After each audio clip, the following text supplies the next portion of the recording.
জয় কৃষ্ণকালী মায়ের জয়, জয় সোনা মায়ের জয়, জয় মঙ্গলা মায়ের জয়। তো দেখো, আমি ফটোটা কালকে ধুয়ে এনে প্রতিষ্ঠা করেছি। আমার মন অনেক দিন ধরেই চাইছে যে আমি আমার কৃষ্ণকালী মাকে আমার ঘরে আমি আনবো।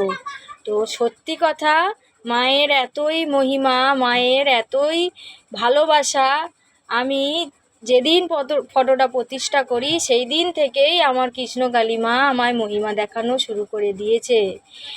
এতটা খারাপ সময় দিয়ে আমি পার হচ্ছি, কিন্তু আমার কৃষ্ণকালী মা আমার সঙ্গ ছাড়েনি, প্রতিটা বিপদ থেকে উদ্ধার করেছে। তো দেখো, আমি হয়তো এক মন থেকে একদিন চেয়েছিলাম আমার কৃষ্ণকালী মাকে আমি ঘরে আনবো, তো আমি আমার কৃষ্ণকালী মাকে আনতে পেরেছি। আর আজকে যেই জন্য ভিডিও করা, আমার মা আমার থেকে সোনার টিপ পরতে চেয়েছে, আমার মঙ্গলা মা, আমার কৃষ্ণকালী মা।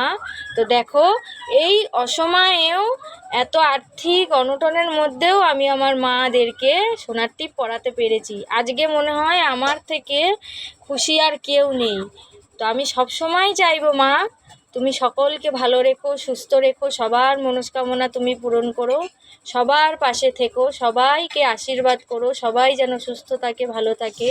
মা তুমি আমাকেও আশীর্বাদ করো, আমি যেন সুস্থ থাকি, ভালো থাকি, আমি যেন অনেক বড় হই, আমার প্রতিটা বিপদ থেকে তুমি উদ্ধার করো মা। জয়। তাহলে চলো সবাই আমার সঙ্গে আবার বলো, জয় কৃষ্ণকালী মায়ের জয়, জয় সোনা মায়ের জয়, জয় মঙ্গলা মায়ের জয়।